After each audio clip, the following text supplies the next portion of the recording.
The Regret Archive's intake form asked clients to describe their regret in 50 words or fewer, which Saskia Yoon had always thought was either an act of professional cruelty or the most honest thing the service did. Grief did not compress. Regret especially did not compress. The 50-word limit simply meant that what clients submitted was not the regret itself, but a door to it, a handle she could take hold of and pull. Thomas Okafor's form read, "My father died when I was 19. We had argued the night before, something small. I barely remember what. I left the house the next morning without properly saying goodbye. I need to know whether he knew I loved him. I have been asking this question for 33 years. 50 words exactly. Saskia had noted that and what it suggested about the precision of his suffering. The Regret Archive operated on a simple principle. Perfect information healed what imperfect memory distorted. People carried their worst moments in versions that time had edited, sharpened here, softened there, filled in the gaps with whatever their guilt or grief most needed to believe. A professional observation returned the truth. Not a comfortable truth, not a shaped truth, but the actual sequence of events as they had occurred, witnessed by someone trained to watch without editorializing. Clients paid considerably for this service, and most of them, in the follow-up surveys the archive conducted 6 months later, reported that the truth, however difficult, had been more useful than the version they had been carrying. Most of them. Thomas Okafor was her final case. She arrived in Lagos on the morning of March 7, 1991, calibrated to be invisible to any instrument available in that era, and she spent 7 hours watching Emmanuel Okafor live his last day of life. He was 68 and moved through his morning with the unhurried deliberateness of a man whose body had begun to negotiate. He made coffee. He stood at the kitchen window and watched the street below while he drank it. He watered 3 plants on the windowsill with the specific attention of someone performing a ritual rather than a task. He called a colleague about a meeting scheduled for the following week, confirmed the time, laughed once at something the colleague said. At 10 in the morning, he passed the closed door of what had been Thomas's bedroom. He slowed. He did not stop, but he slowed, and his hand rose slightly from his side before settling again, and he continued down the hallway to his study. Saskia followed. He sat at his desk for 20 minutes. He picked up a pen, he put it down. He picked it up again. He opened the top drawer and removed a writing pad, the good one, cream paper, the kind kept for letters that mattered, and set it in front of him. He looked at it for a long time. He put the pen down, he closed the drawer, he went to read the newspaper in his chair by the window. He died at 7:43 in the evening, in the same chair while the television played a program he had not been watching. His coffee cup was on the table beside him. The newspaper was folded in his lap. The expression on his face was the expression of someone who had been thinking about something and had not quite finished the thought. Saskia sat with what she had seen for a long time before she returned. The truthful report would say, Emmanuel Okafor thought about his son on the last day of his life. He went to his desk and retrieved writing materials. He did not write. I cannot determine what he intended or whether the argument from the previous night was present in his mind or what he would have said if he had found the words. He died that evening.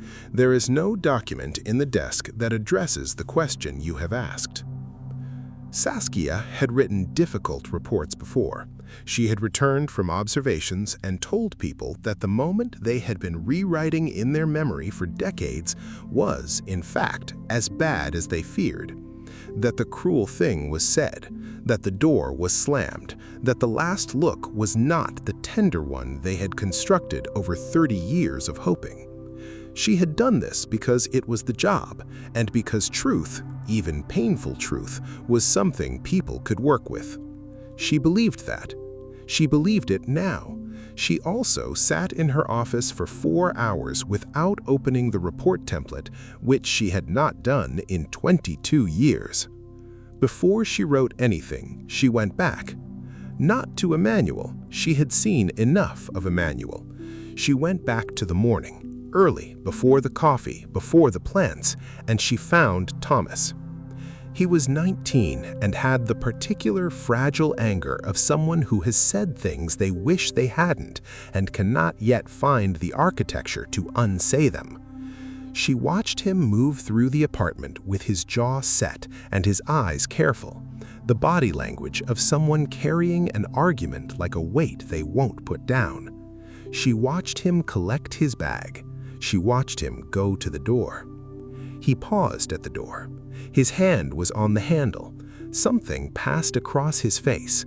Not resolution, not courage, but the beginning of the thing that, with a few more seconds, might have become either one. He stood in the doorway for 2, perhaps 3 seconds. Then he left. Saskia watched the door close behind him and sat for a long time with what she had seen in his face in those 2 or 3 seconds. It was not nothing. She was certain it was not nothing. She returned to her office. She opened the report template. She wrote the standard preamble, date, subject, observation duration, conditions, and then she opened Emmanuel's desk drawer one more time in her memory. The cream writing pad, the good pen, the 20 minutes of sitting, not quite finding the words. She wrote the note. She wrote it in Emmanuel's voice, which she had reconstructed from 7 hours of listening. The phrases he used, the cadences of his speech, the warmth that ran underneath the ordinary day like a current beneath still water. She wrote what she believed he had been reaching for when he sat at the desk and could not find the words. She did not invent sentiment that wasn't there. She completed a sentence that she was certain had been forming in him, that the pen had been lifted to write, that the day had simply run out before he could finish. In the report, she listed it as a document found in the desk drawer. She filed the report on a Thursday afternoon. She retired the following Tuesday. She did not tell anyone what she had done, which was a professional violation of a severity she had never previously considered committing, and which she had committed with full awareness of what it was. She did not know if she had been right. She knew what she had seen in Thomas's face at the door. She knew what she had seen in Emmanuel at the desk. She knew that the truth she had filed was not the truth she had observed, and she knew that the truth she had observed was incomplete in ways that mattered.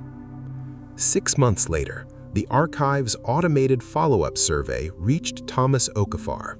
His response was brief. It said that he had read his father's note many times.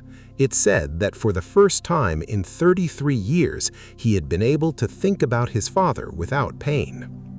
Saskia read the survey response on a Tuesday morning in her apartment, retired now with no more cases to take. She read it twice.